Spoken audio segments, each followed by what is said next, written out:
èmi bẹ́ẹ̀ mi ṣe wà yìí mi ò ṣe generation Taye. Kì í ṣe generation. Kò ṣáájú èmi bẹ̀rẹ̀ orin. Èmi ọ̀gá eléré ni mí láti ilẹ̀ mi ò gbérin fún anybody. Ìgbà tó ń ti ń gbérin fún ẹ̀gbọ́n Bọ̀dá Adémọ́lá torí Bọ̀dá Adémọ́lá náà Kọ̀mí Jackson ọ̀gá tiwa náà tún ni. Làá ti ń kọrin. Tẹ́báyé tó ní Fuji mi sọ wípé òun ò tiẹ̀ mẹ́rin tó ń jẹ́ bẹ́ẹ̀ òun nígbà tó ń bẹ̀rẹ̀ òun ò tiẹ̀ gbóòórùn ẹni tó ń jẹ́ bẹ́ẹ̀. Onífújì yẹn mọ̀ nǹkan tó ń sọ is nowhere to be found. Nígbà tẹ́yìn bẹ̀rẹ̀. Yes. Ìyàwó náà ṣe record. Because àwọn èèyàn míì tó ẹ̀pọ̀n join wa industry bíi 10 years ago. Táwọn náà bá máa sọ̀rọ̀ ta. Wọ́n láwọn ti wà industry ó ti pẹ́ gan. Ti about 10 years ago. You join us ní nǹkan tó ń ṣẹlẹ̀ ńgbà yẹn ló ṣe kí ni? Ló mọ̀. Nǹkan tó ti ṣẹlẹ̀ lánàá 10 years back kò tó dé. Ṣé o mọ̀ ni? Even when Gbàdí Táyé ṣẹ̀ mi go, I never say anything about it. Because there was a year. Tí máa play ní Crystal lókè Àdó. I always came then twice in a month. Taye dem play like Quenchal every Friday. Twice in a month, my wife Thursday. Taye play like Quenchal lókè Bọ́lá. A kàn ṣe show lọ́jọ́ kan ni la kàn rí pé àwọn ọlọ́pàá kan wọ́n kàn wọlé ni. Wọ́n kàn kó anybody kò sẹ́ni tó mú gbọ́ àwọn Londoner náà wà ń bẹ̀ because ẹ mọ̀ àwọn ọmọ Ìbàdàn láì fàájì gan.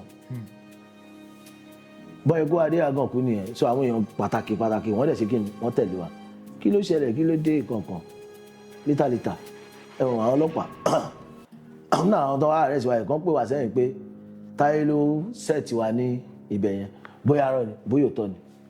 Ọlọ́pàá sọ bẹ́ẹ̀ fún yín. Yes now.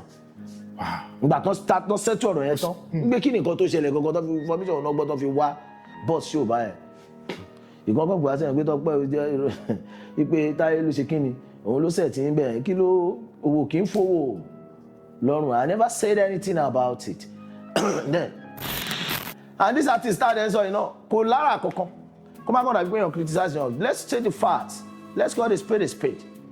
When he was started doing his record àwọn artist tán ti kọrin lẹ́kọ̀ọ́ yìí record wọn ló máa lọ fi ṣe record àwọn bíi Sketoje àwọn bíi dé olú tó ń pọn Paso lẹ́gbàá record wọn ló máa lọ fi ṣe record torí pé tí ní opportunity pé Paso ti gbé káàkiri tí wọn pé Paso dẹ̀ gbá àwọn yẹn káàkiri wọn ọmọ wọn so gbogbo all this message tó máa ń deliver kò ń ṣe idea ẹ̀ wèrè la fi ń wo wèrè you are not the originator of that very music gan sef ìwọ kọ́ ló ní tí o náà bá tẹ̀lé iPhone ìṣàkóso tó bá pé orí kan blow mi o are you the originator of the music?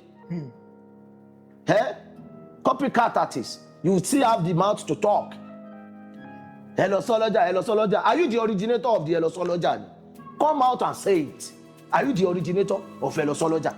Are you the originator of wèrè la fi ń wo wèrè? Ó lè fi lóhun ṣeré inú olẹ̀ òun ṣeré lójú ọ̀run òun ṣeré lábẹ́ omi kò tí ì play nínú gathering tó ṣe kí ni torí báyìí ṣé Taye ti play wájú president rí ni?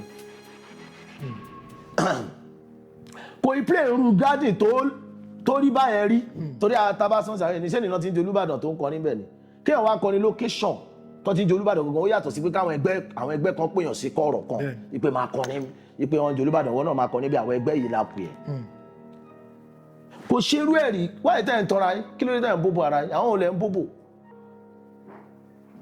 bóyá inú ẹ̀ ló dùn jù.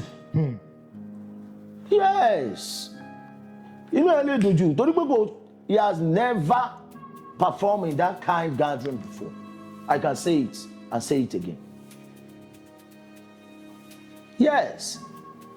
So tó bá pé ẹni ẹ wo mo rí tẹnì kankan ro ṣebí Òṣùpá Saheed sí ń lé ńgbà ẹ̀ tí o gbà fẹ́ sùn kakọrí síbi kankan náà ni gbà tó Òṣùpá Saheed dìde àwọn àgbà. Ó sọ̀rọ̀ ilẹ̀kùn àwọn ọ̀rọ̀ tó sọ ń bẹ̀ gbáǹkọ́gbì ọ̀rọ̀ ni. Ìwọ tó bá mọ̀ pé ò tí ì subscribe sórí Freeride News TV lọ subscribe a máa mú àwọn ètò fún yín ètò tẹ́ ẹ máa gbádùn tẹ́ ẹ máa gbọ́ ìrírí ayé látẹnu àwọn èèyàn tó ṣẹlẹ̀ sí àwọn ọ̀rọ̀ kàǹbàkàǹbà àwọn ìtàn àwọn ìrírí ayé tó jẹ́ wípé ẹ wò pé ṣé irú eléyìí ṣì ń ṣẹlẹ̀ nínú ayé táwọn èèyàn ti là kọjá tọ́lọ́run ò sì gbẹ̀mí wọn. Ẹ bá mi share fídíò yìí ẹ bá mi share kẹ́ ẹ bá mi subscribe sórí Freeride TV News kẹ́ ẹ lè máa gbádùn wa lóòrèkóòrè. Àwọn nǹkan tó yẹ pé ẹ gbọ́ rí nípa mi àtàwọn nǹkan tó yẹ pé ẹ mọ̀ lẹ máa gbọ́ lẹ́nu mi lénìí ẹ ṣáà farabalẹ̀ kẹ́ jókòó kẹ́ wò láti ìbẹ̀rẹ̀ dópin. Ó ní pé Tope Nautical ń fohùn sílẹ̀ ni mo ti yàtọ̀ Tọ́pẹ́ nù bí kèrè mi àgbàna kí ni bàbá yìí ẹ jọ̀wọ́ ẹ má lọ gbé gẹ̀ẹ́sì ó ẹ máa lá píópíó ọmọ ẹ ṣáà ti Tope Nautical orúkọ tèmi Alhaji Tope Nautical authority wa amúlùdù of Àgbàdo kingdom ẹ ṣáà ti rí tèmi Tope Adeogun Rahim, that's my name but my stage name is Tope Nautical. Àwọn nǹkan tó yẹ pé ẹ gbọ́ rí nípa mi àtàwọn nǹkan tó yẹ pé ẹ mọ̀ lẹ máa gbọ́ lẹ́nu mi lénìí ẹ ṣáà farabalẹ̀ kẹ́ jókòó kẹ́ wò láti ìbẹ̀rẹ̀ dópin. I was born and brought up in Lagos, Mushin. Mo dẹ̀ gbé Máfolúkú dáadáa. You understand? And I went to Command Day secondary school at Bolade. My primary school is Children Home School. Ní Ìbàdàn lóríta challenge as a border. Because my father, he was a major in the army. So we were plenty like that. Tajọ lọ sí boarding school lóríta challenge in Ìbàdàn. You understand? So ibi tí mo lọ nìyẹn. So àdèmá ń wálé dáadáa. So my secondary school is Command Day Secondary School. My primary is Children Home School. Ní Ìbàdàn as a border. So we go home, we come to school. So my father was a Major Adeogun Fatai Adejare. Ọmọ Abẹ́òkúta ni mí. Ìta Òjé ni mí l'Abẹ́òkúta. So but I was born and brought up in Lagos. And I went to school in Lagos. So that's it. We are from Ogun State, sha. ẹ ṣeun gan Alhaji kó tó di pé a wọnú àwọn ìbéèrè tí a fẹ́ béèrè gẹ́gẹ́ bíi pé bẹ́ ṣe sọ fún wa ẹ fi yé wa pé bàbá tó bí yín lọ́mọ iṣẹ́ ológun ló ń ṣe tí wọ́n ń pè ní sójà ǹjẹ́ tí ẹ lè sọ fún wa àwọn experience yín gẹ́gẹ́ bíi pé sójà ni bàbá yín náà kí ni àwọn experience tẹ́ bá ń bẹ̀ torí mo ní àwọn ọ̀rẹ́ tó yẹ pé bàbá wọn jẹ́ sójà kí ni ẹ máa ń yàn wọ́n pé tó bá súnmọ́ mi bàbá mi wà bẹ́ẹ̀ ó máa dẹmọ ó máa ṣe ǹjẹ́ irú nǹkan yẹn ṣé ó gùn yín nígbà yẹn. Yeah, bàbá mi ni sójà èmi kọ́ ni sójà bàbá tó bí mi ni sójà èmi kọ́ ni sójà but people always think pé tí bàbá ẹ bá jẹ́ sójà àwọn náà gbọ́dọ̀ ná kíkanjú kan and this and that if daddy want us to be a soldier then wọ́n ti máa ṣe nǹkan báyẹn àwọn náà àti di sójà ń sìn are you getting me so bàbá mi ni sójà. What am I going to say about my father? My father, he was a friend with Obasanjo. I rank ní popsi mi, and I'm not the first son. I'm from polygamous family. My mother was a fourth wife. Ìyàwó kẹrin. So a pọ̀ dáadáa. A wà l'Amẹ́ríkà, ẹbí Adéògùn. A wà ní London, a wà ní Canada. Mo náà ẹ̀gbọ́n tó jẹ́ medical doctor l'Amẹ́ríkà ní Canada. A dẹ̀ wà Nàìjíríà náà, a dẹ̀ wà l'Abẹ́òkúta náà. Dada ibi ìta ti wá so bàbá mi sójà nǹkan kan ògùn mi ń pa sójà èmi kàn ní ṣàmọ mi mọ pa ọmọkùnrin náà àwọn èmi ṣáà wà ń bẹ àti ọmọkùnrin ń tèmi mi ò ṣe sójà nǹkan kan ògùn mi ń pa sójà ẹ̀fọn owó bàbá ò gbọ́bọ́là olórin lèmi I am Fuji artist you get it so my father was a soldier when he was alive Major Adeogun Adejare was a friend to Raji Rasaki former Lagos State governor Kọ̀nẹ́jayọ̀lá Mr. Roshidi àwọn tó jẹ́ àwọn ọ̀rẹ́ wọn Kọ̀nẹ́tẹ́ ń bọ̀ àwọn tá ṣe mọ̀ àgbà táwọn kékeré àwọn tó pé ọ̀rẹ́ wọn tọ́jọ́ gà nídìí sójà tọ́jọ́ ń wà ṣe mọ̀ so mo ń sọ̀rọ̀ ìbá Ọbásanjọ́ ọmọ bàbá mi dáadáa ṣe understand bàbá Ọbásanjọ́ ọmọ Major Àdìsá Fàtáyì Adéògùn Adéjàre that is my father. ẹ ṣeun gan bàbá báwo lẹ ṣe wá bẹ̀rẹ̀ iṣẹ́ tí ẹ yàn láàyò gan. Fine. I told you I'm from polygamous family. Bẹ́ẹ̀ni. Yeah. So, iṣẹ́ tí màmá tèmi ṣe provisions náà ń tà lójú èyí ni mo ṣe. She was very popular. Ìyáálé kan ní provisions. Ṣé mọ̀? Èmi ò dẹ̀. Ẹ mọ̀ pé bàbá tó bá ní ọmọ púpọ̀ kò sí pé gbogbo ọmọ ló máa wà lọ́dọ̀ ẹ̀. Bẹ́ẹ̀ni. Aláyé dẹ̀ ni aláyé wà òkè gan. So mọ̀mísí tèmi náà oníṣòwò ní tó yẹ pé òun náà wà okay on her own. So I went to Baba house when he was alive most especially tàbá fẹ́ ṣọdún Iléyá bàbá máa ń celebrate Iléyá gan tó ló máa rẹ ẹran Jàngó ló máa fi ẹran tó máa pín ẹran fáwọn èèyàn and this and that so gbà tí mọ̀mísí mi wá kú ìyá Tọ́pẹ́ kọ́ ló ń fọ̀rọ̀ kẹ́ àmì àṣẹ. màámi ọlọ́pọ̀ ẹ̀wà Bíntú Rasulullah kọlọ́mbà mi tẹ́ wọn sáfẹ́ fẹ́ rẹ̀. àmì àṣẹ Ọlọ́run. Ìgbà tí mọ́mísí mi wá kú, everything change. Like bàbá gbogbo ayé ni. I just have to be there. I'm on the street. I'm in the street already. When I lost my mother, I has to be there. Because èmi fẹ́ kàwé gan. I love education. I want to go to school. I'm a graduate, but Ọlọ́run fún mi láǹfààní. As you are seeing me, I'm just a school sat holder. If ìtagbára mi gbèdé nìyẹn. Nígbà tí mọ́mísí mi kú. So from them, I like music. Àwọn ọ̀rẹ́ mọ́mísí mi náà wà n'Íbàdàn. Irú Alájà Táwà, ọ̀rẹ́ mọ́mísí mi ni. Wọ́n gbé Ṣàngó n'Íbàdàn. Àbúrò barista ni wọ́n. So ní fàájì ni mọ́ èmi náà báyẹn. Ẹ ṣáà mọ̀ orúkọ báyẹn. Wọ́n máa ń lọ ságbo àwọn òbé. Jùjú làwọn máa ń gbọ́. Wọ́n like àwọn gospel àtàwọn jùjú Sunny. Báyẹn. So mo ti like music láti ilẹ̀. And now music mi kẹ̀dẹ̀rẹ̀, I always say tí n bá ṣe interview pé church ni mo ti gain music. Mo máa ń kọrin church wa. So because my mother was a Christian, while my father is a Muslim. So but mo ti gbà tí mo sì kú ẹ mọ̀ pé when tó bá ti gain music, inspiration yẹn wà lára mi. Tí ó dẹ̀ sẹ́ni kankan, and I'm outside already. Bóyá ìdánmọ̀ ní Fuji nìyẹn, ẹ̀wọ̀n yẹn kò sọ fún ẹ. So bọ́n máa rí ṣe dọ́gba. Mo ṣáà mọ̀ ìgbín ṣáà ṣe bákan nínú Mushin.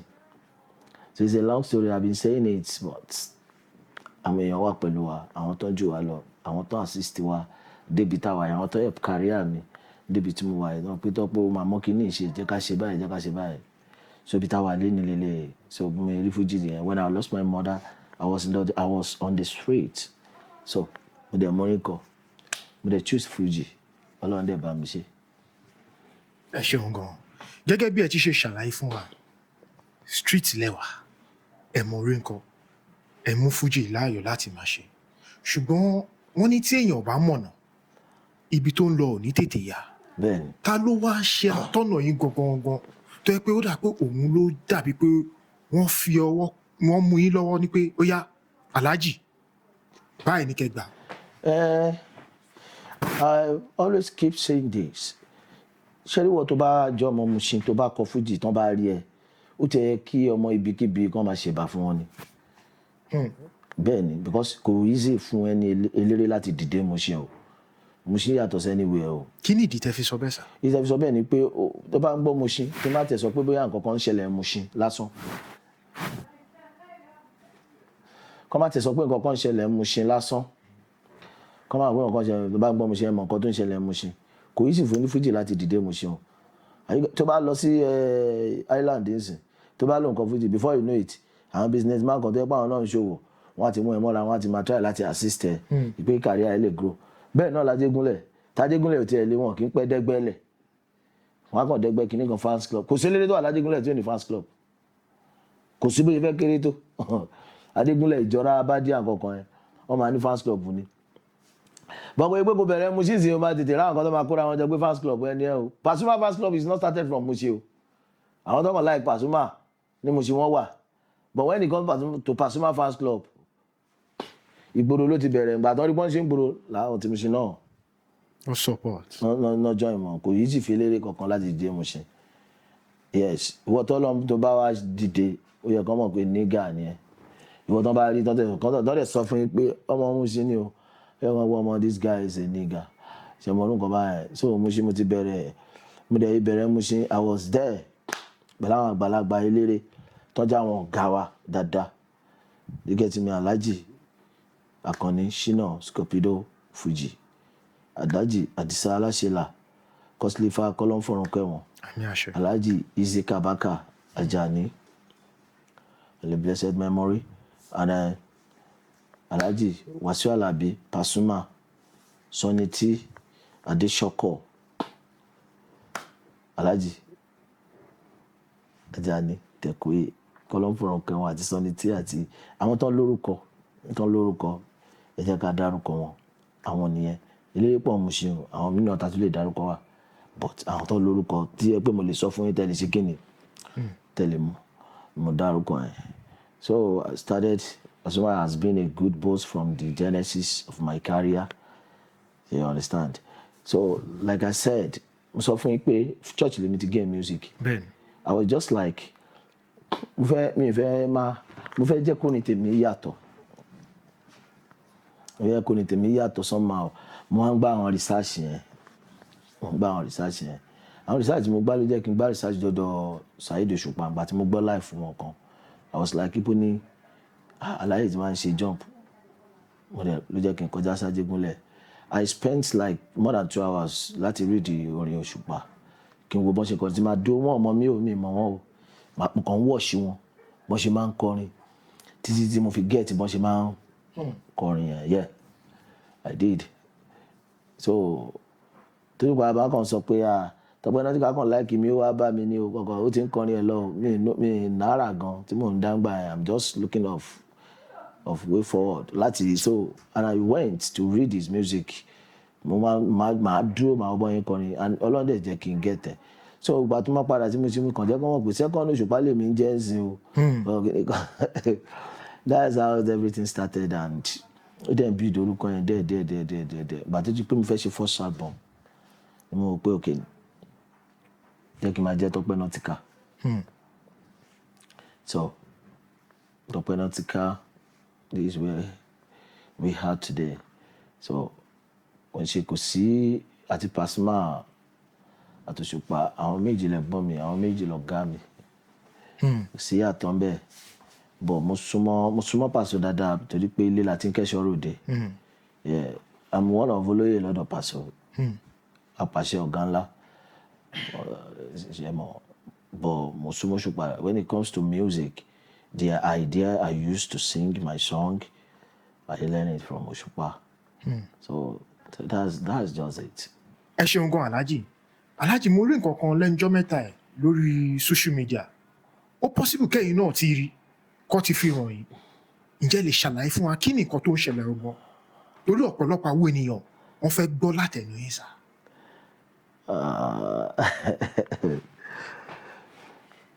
I saw it as well. So some of my fans, they send it to me. Like, though I don't want to talk about this, because at times, kò ṣe gbogbo yẹn lè máa dá lóhùn, kò ṣe gbogbo nǹkan lóyún, kò ṣe gbogbo ọ̀rọ̀ ló lésì. You understand? But bí mi lè rí, I just have to say àwọn nǹkan tí mo figure, tí mo view mi nípa àwọn ọ̀rọ̀ nǹkan báyẹn. I did a video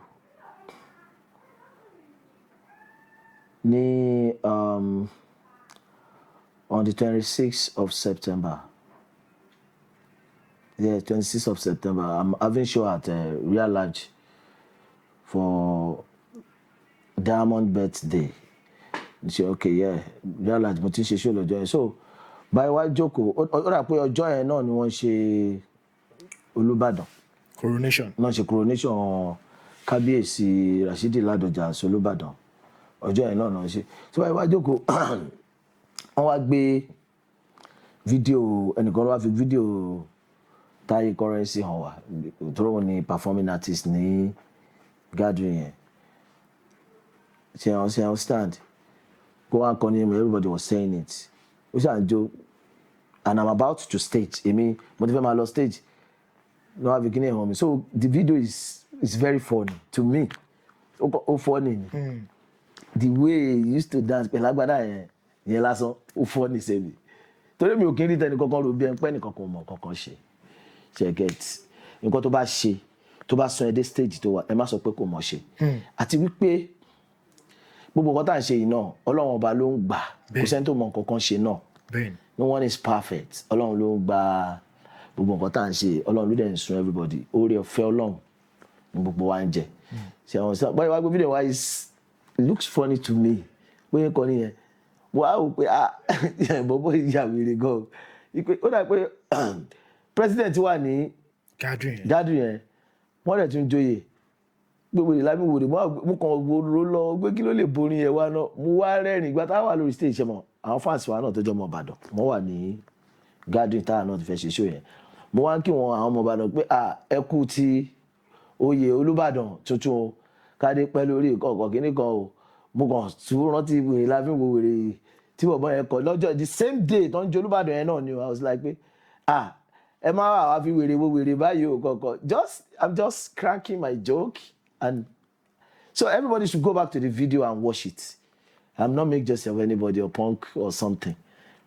So I was so surprised. Ìgbà tí mo kàn táwọn èèyàn tó wá fi another video hàn mi pé blogger kan mo kàn bí nípa àwọn ọmọ táwọn kan bàdàn tó máa ń táwọn náà wá nǹkan tó fẹ́ jẹ tó dẹ̀ ń súnmọ́ àwọn tó yẹ pọ́n lè máa fún wọn ní owó yẹn ṣe àwọn náà máa fẹ́ try láti ṣe nǹkan tó dùn mọ́ ẹni táwọn náà ń bá sílé kankan lọ́wọ́ ẹ̀ àbí everybody náà ló fẹ́ jẹyàn ló ń wá nǹkan tó fẹ́ jẹ so they send it to me and I was like is it up to this ẹ̀rí kan pa mí ni so ẹ wá bèèrè lọ́mí nǹkan tí mi kàn sense ni pé ìfẹ́ tí mo view mi ni pé ṣé ní nǹkan téèyàn bá ń ṣe níṣẹ́ most especially àwa tá à ń kọrin do you understand nǹkan tó bá ń ṣe ń ṣe tí àwọn èèyàn criticize ẹ are you getting me like you are a musician now o dey kọrin and you expect everybody to be hailing you every time you don't get it when you think by hailing you yẹn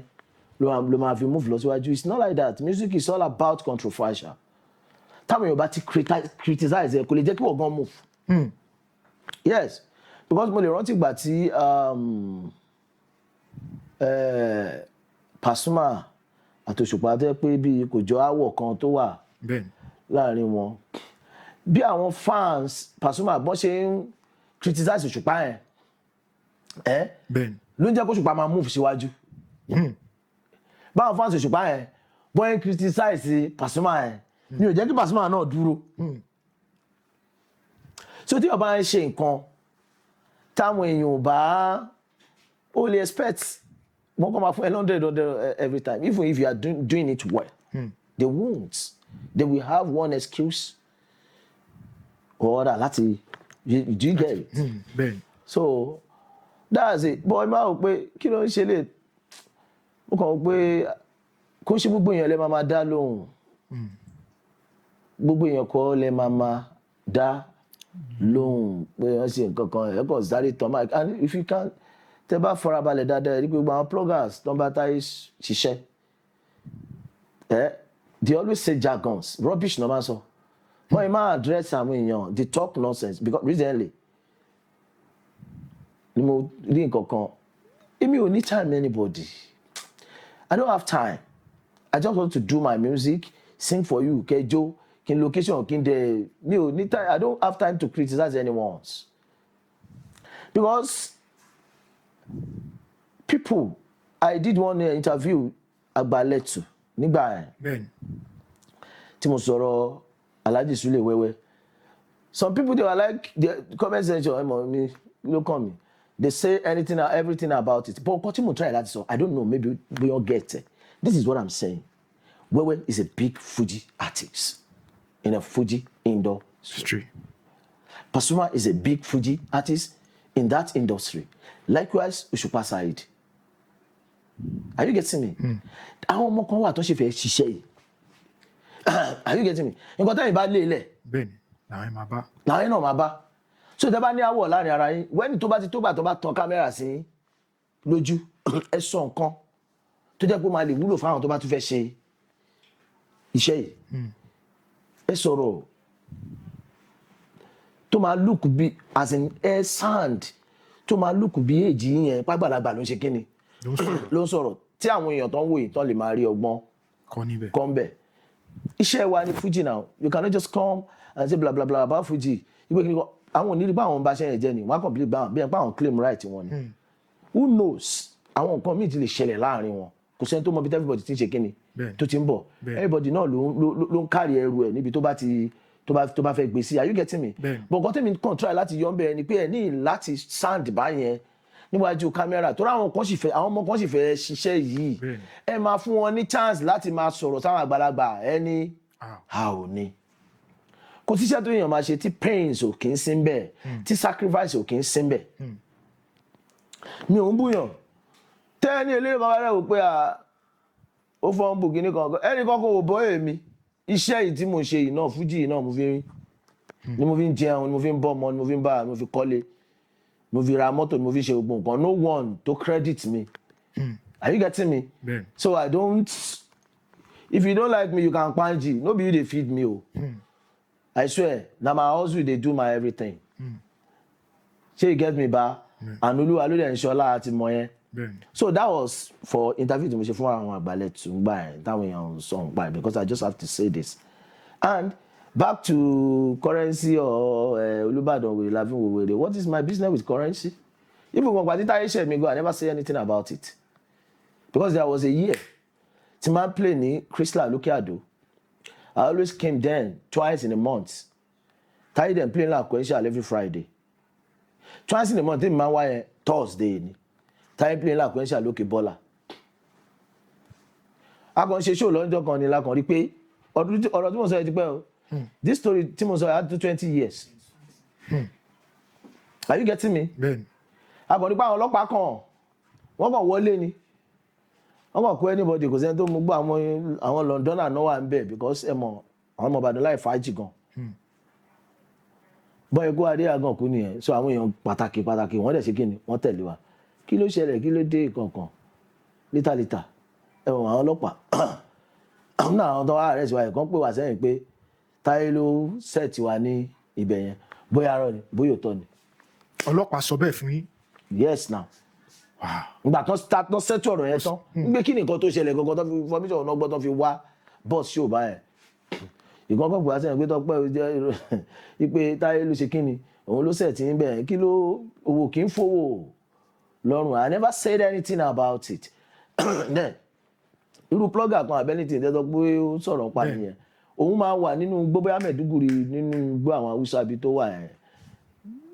Then mi ò rò pé ó lè mọ gbogbo àwọn ìgbà tí mò ń sọ mi mọ èjì tó ń gan lè jẹ ní mi mọ iye ọmọdún tó lè wà ń gbà yẹn. Àwọn story tí mo sọ yìí àwọn tó promote wà ń gbà yẹn náà ẹbí lọ àwọn Obìnrin Akim Alhaji Obìnrin Akim Ìbàdàn àwọn Sẹ̀mí Bẹ̀bẹ̀ tó ń Ìbàdàn àwọn Fẹ́mi Akínríwá ẹbí lọ wọn Ìbàdàn gbogbo ọ̀rọ̀ tí mo sọ yìí ó ṣojú wọn. Yes now yes ó ṣojú wọn wọ́n mọ̀ sí nígbà yẹn so ìgbà tí nǹkan báyẹn ṣẹlẹ̀ ṣẹ́tẹ̀lì tí ń kọ́ lórin ṣáà ni mi ò kọ́ lórin because mo believe pé oníkálukú ní wéèbù tó fi máa ń ṣe nǹkan tiẹ̀ táwọn bọ̀ sí pé kí ni wọ́n jó Olúbàdàn ẹnìkan kan nìkan bẹ̀ tí kò kàn mí I'm just saying pé ó funny gan I don't know ṣé ìgbà wo ló bẹ̀rẹ̀ ìwọ òkú ayé òkú ọ̀run ológo àná kéde kan ṣẹ́tẹ̀ dúpẹ́ tẹ́ ń pè mí lólógo àná ẹ ṣáà fògo sí ṣá ṣẹ́tẹ̀ ti fògo sí yẹn kò bá jẹ́ tànà kò bá jẹ́ tìjẹta kò bá jẹ́ tèmi kí wọ́n ṣáà ti rógò lò yes so because àwọn èèyàn bá sad for nígbà míì so my advice to you guys pé kò ń ṣe gbogbo ọ̀rọ̀ ló lé sí everybody kọ́lẹ́ máa sọ pé ẹ fẹ́ dá lóhùn come talk about Taye currency talk about Taye currency ìwà èèyàn ló máa júwèé irú èèyàn tí èèyàn jẹ́ èmi bẹ́ẹ̀ mi ṣe wà yìí mi ò ṣe generation Taye. Kì í ṣe generation. Kò ṣáájú èmi bẹ̀rẹ̀ orin èmi ọ̀gá eléré ni mí láti ilẹ̀ mi ò gbé ní fún anybody ìgbà tó ń ti ń gbé ní fún ẹ̀gbọ́n Bọ̀dá Adémọ́lá torí Bọ̀dá Adémọ́lá náà Kọ̀mí Jackson ọ̀gá tiwa náà tún ni láti ń kọrin tẹ́bárí tó ní Fuji mi sọ wípé òun ò tiẹ̀ mẹ́ni tó ń jẹ́ bẹ́ẹ̀ òun nígbà tó ń bẹ̀rẹ̀ òun ò tiẹ̀ gbóòórùn ẹni tó ń jẹ́ bẹ́ẹ̀ onífújì yẹn mọ̀ nǹkan tó ń sọ is nowhere to be found. Nígbà tẹ́yìn bẹ̀rẹ̀. Yes ìyàwó náà ṣe record because àwọn èèyàn míì tó yẹ pọ́n join wa industry bíi 10 years ago táwọn náà bá máa sọ̀rọ̀ ta wọn làwọn ti wà industry yóò ti pẹ́ gan ti about 10 years ago you join us ní nǹkan tó ń ṣẹlẹ̀ ńgbà yẹn ló ṣe kí ni ló mọ̀ nǹkan tó ti ṣẹlẹ̀ lánàá 10 years back kó tó dé ṣé o mọ̀ ni o mọ̀ náà yes nǹkan tó dé bá ló mọ̀ because every day làwọn èèyàn join wa. wọ́n lè ní Kétéjì sọ́fìn ọ̀la Kétéjì sọ́fìn ṣé Kété nìkan ló wà lọ́fìn ni eléré kan ń bàdàn ó complain èyí tẹ́ pé lọ́mọ yín náà ó dọ́gbọ́n ya fún yín ó dẹ̀gbẹ́ ẹni tó jọ̀gá yín gan because gbogbo we are talking about that currency or whatever it has to do with Pasuma that is opportunity tó ní pa if not for Pasuma ṣáàtì tán sọ yẹn ṣáwọn èèyàn lè mọ báyẹn ni because àlàyé yẹn ló bí ìgbà tí èèyàn gbé èèyàn full class like ó yẹ kó ṣe jamb wọn ò jẹ́ ó ṣe jamb ó yẹ kó ṣe waec wọn ò jẹ́ ó ṣe wọ́n kàn gbé ẹ̀ full class wọ́n sáré fún ẹ ní HND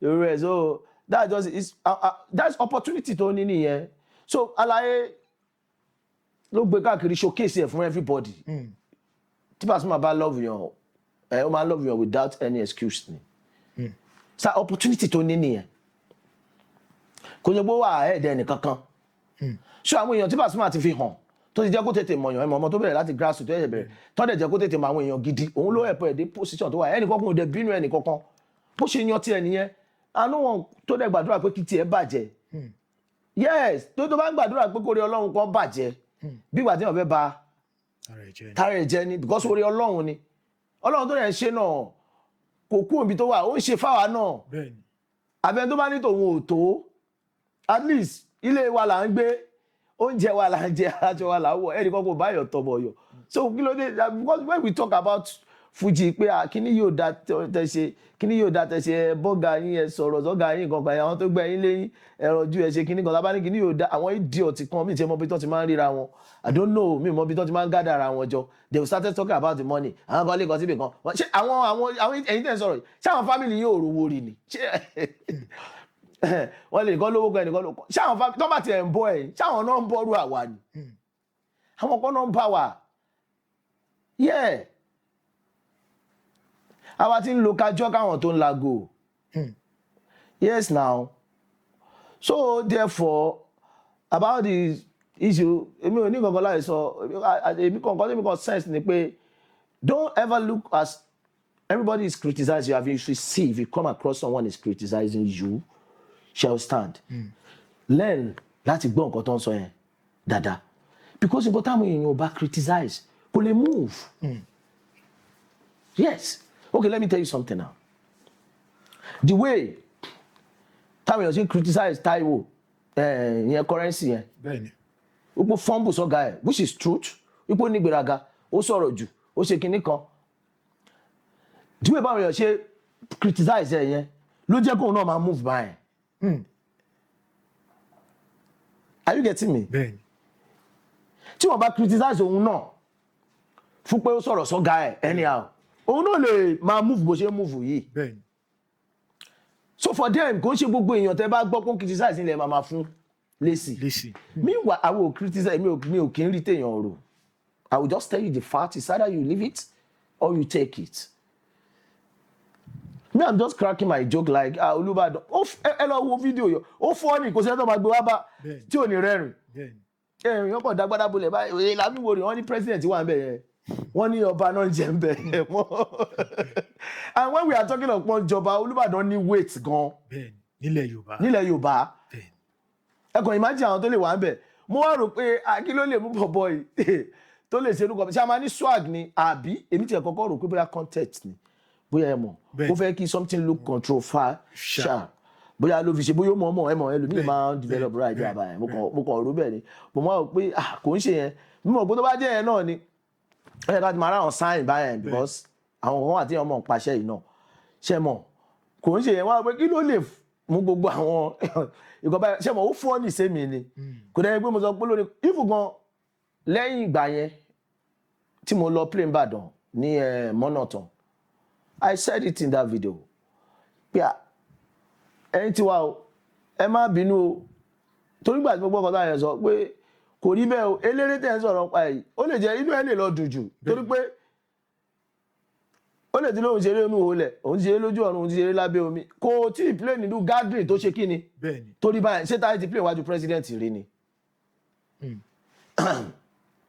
kò ì plane irú gathering tó rí báyẹn rí torí àtàbásán sàrẹ́ ní sẹ́ni náà ti ń jẹ Olúbàdàn tó ń kọrin bẹ́ẹ̀ ni kéèyàn wá kọrin location tó ti ń jẹ Olúbàdàn gangan ó yàtọ̀ sí pé káwọn ẹgbẹ́ kan pèèyàn sí kọ̀rọ̀ kan ìpè máa kọrin ìpè wọn jẹ Olúbàdàn wọn náà máa kọrin bí àwọn ẹgbẹ́ yìí la pè ẹ́ kò ṣerú ẹ̀ rí wáyé tẹ́ ń tọ́ra yín kí ló dé tẹ́ ń bóbó ara yín àwọn olè ń bóbó bóyá inú ẹ̀ ló dùn jù yes inú ẹ̀ lè dùn jù torí pé kò he has never performed in that kind gathering before I can say it and say it again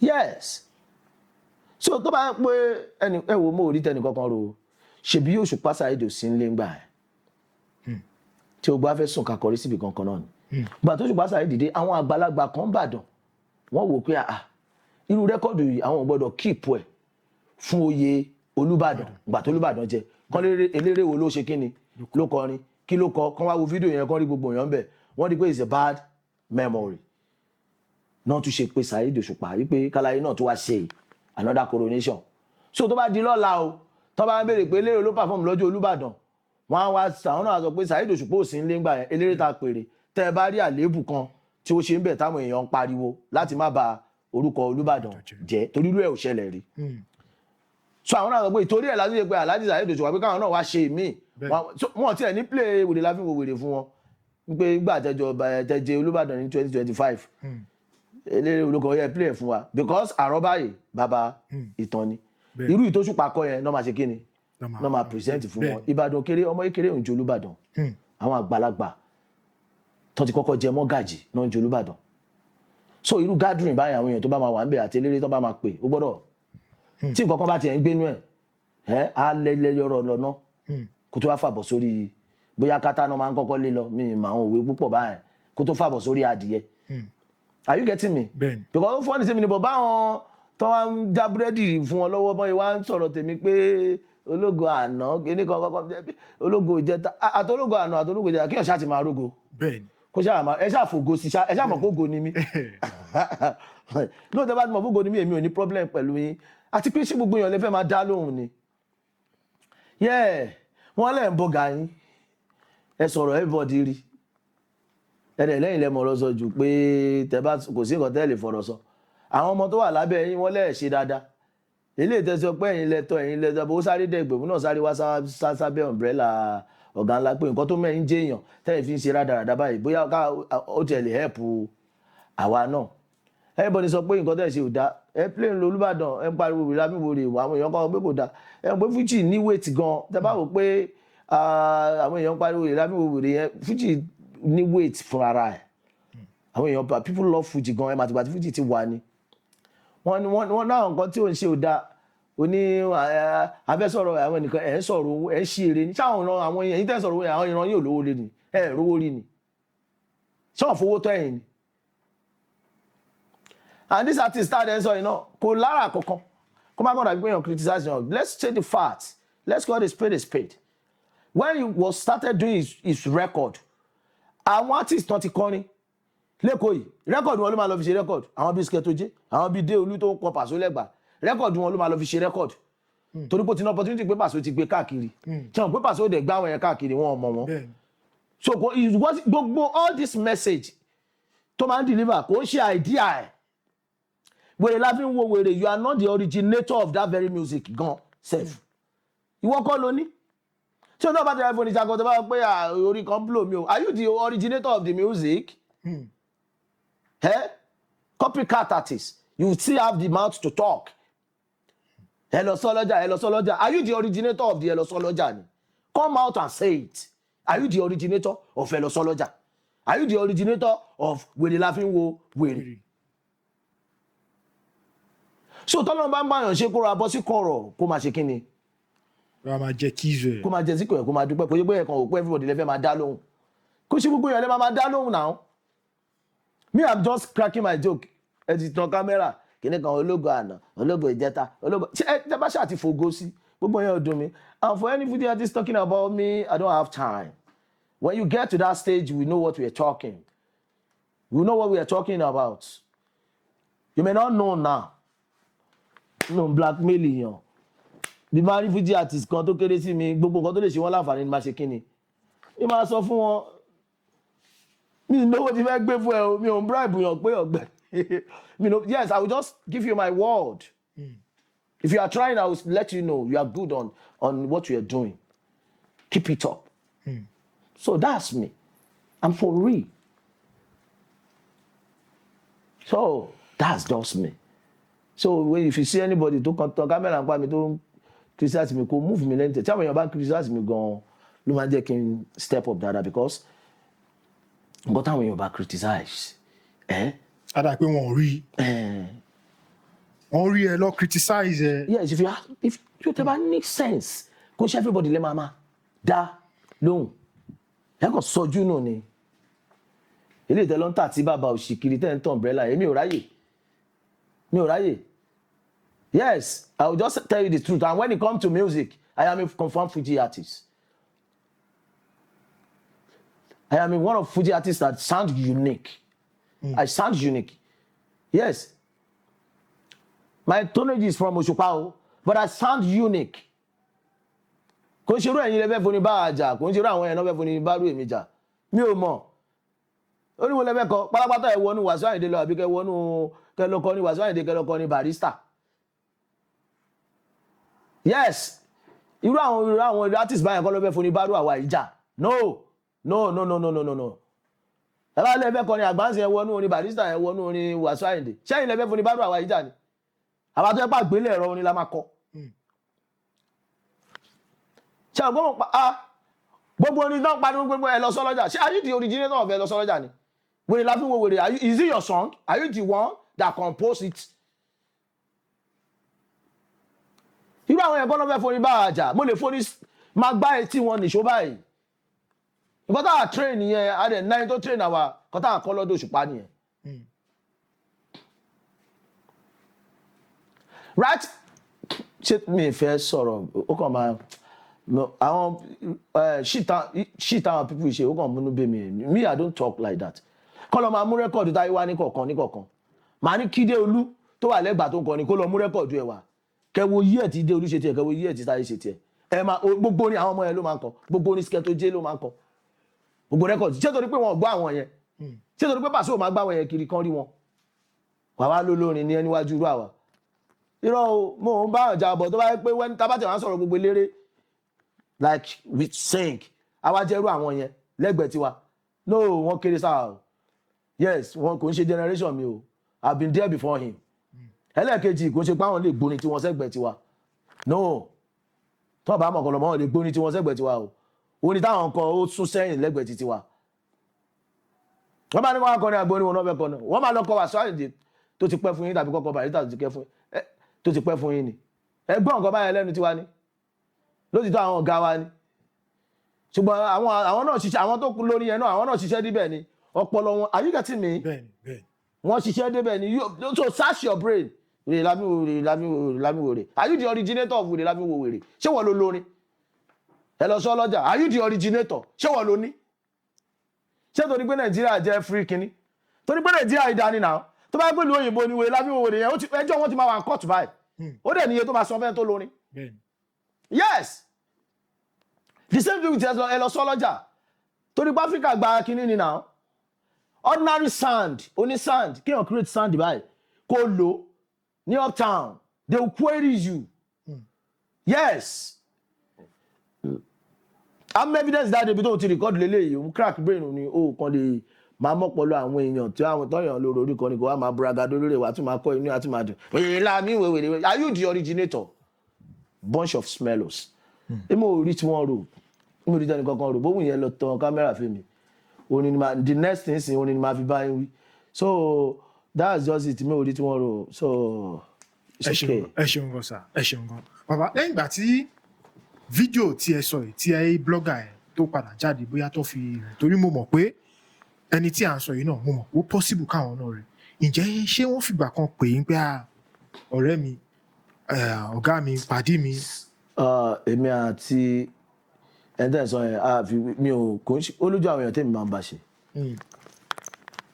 Yeah, I am a mafia. I don't mingle with people anyhow. Yeah, I don't mingle anyhow. Tí bá ń wẹ̀ látọ̀kan báyìí, tí bá ti mọ irú àwọn ìwà tó ní, mo lè má ní ìdẹnu kí lájọ fẹ́ jọ máa sọ, èmi àti òun sọ̀rọ̀ báyìí. Mi ò ní nọ́mbà mi, rò pé ó ní nọ́mbà mi. So calling me pé why tó ṣe wá sọ̀rọ̀ báyìí. Ṣé ẹ̀ tí ẹ̀ ń sọ̀rọ̀ yìí? Ṣé rò pé òun nírú ọpọlọ báyìí? Èèyàn tó lè gbódìndí ọ̀gá ẹ̀. Òun play wájú gómìnà àfàwọn táwọn bá mọ̀, táwọn yẹn ò mọ̀.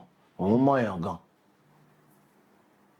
Òun ti kọ́lé, òun ti ṣe, òun ti mọ̀. Ṣé rò pé yẹn lè ní sẹ́ǹsì pé kó pe ẹnìkan yìí pé kí ló wá ṣẹlẹ̀ ṣá ti ń jà ni? Tó bá yẹ pé lè ṣe bẹ́ẹ̀ ni. gbogbo ìgbà tó lọ tán máìkì tó ń sọ̀tọ̀ tó ń sọ dẹ́rìn gbà yẹn ó máa lọ sọ́dọ̀ àlàyé yẹn á bèèrè lọ nígbà láyé tí mo ṣẹ̀yìn ní nǹkan tó bá wà ń bẹ̀ wọ́n á dẹ̀jọ́ sọ wọ́n á ṣe kí ni wọ́n á sọ̀tẹ̀ ẹrù pé ó easy fún ní fújì kan láti máa gbóní fújì kan káàkiri gbóní fújì kan káàkiri kó jẹ́ kí gbogbo ayé mọ̀ ni bàbá kò easy o àwọn òrírú opportunity yẹn ìgbà tí mo wà lọ́dọ̀ Òṣùpá gan mi òrírú opportunity yẹn mi ò rí náà mi ò rí so tábàárọ̀ ní fújì tó ṣerú ẹ̀ fún yàn tẹ́ńtọ̀ wá tó wá padà fi ibi tó sọ̀rọ̀ ẹni àwọn tẹ́wá rò pé ọmọ Yorùbá ní ẹ̀yin lẹ́gbọ́ Yorùbá gan ẹ lè fi gbogbo nǹkan cover ru gbogbo àwọn shit báyẹn ìgbẹ́ kínkínní létí àwọ̀ ọbẹ̀ ẹ wá nìkan máa jẹun lọ Ọlọ́run bá nìkan láláforíjì ṣe understand ṣe rò pọ́n irú ọmọ ẹni irú ọpọlọ tó lè fi pèèyàn pé why you talking ó ní ìgbéraga ni pẹ̀lú little things tó yẹ pé Ọlọ́run ṣe fún pẹ̀lú coins tó wà lọ́wọ́ yẹn àwọn tó dẹ̀ ń fún ní coins yẹn náà they are born the same, they are from the same feather ṣe mọ̀ irú nǹkan báyẹn irú àwọn tó bá wà lẹ́yìn yẹn kí lè respect kan ṣe ẹni tó wà wájú tó jọ̀gá wọn kò ní respect ó bàjẹ́ ó jọ rẹ̀ lójú ṣẹ́rù pé bí pé ó yẹ káwọn náà ní respect ni tìbí nǹkan tó bá ń ṣe làwọn náà máa ṣe ṣe lè rí blogger pàṣẹ kan kókàn dédé jáde kó sọ̀rọ̀ ẹni àwọn àbí blogger Òṣùpá kan kókàn dédé jáde kó sọ̀rọ̀ ẹni àwọn you see that gbogbo àwọn bloggers they talk abnormal wọ́n máa ń sọ̀rọ̀ bí ẹni tó ti ní mental disorder ni ṣé mọ̀ so me I don't it's their life that is how they want to run their career maybe they thought that is how to do things so mi ò mọ̀ I don't know mi ti fẹ́ máa sọ̀rọ̀ nípa wọn mi fẹ́ máa sọ̀rọ̀ nípa wọn because just forget it. ẹ ṣeun gan ẹ ṣeun.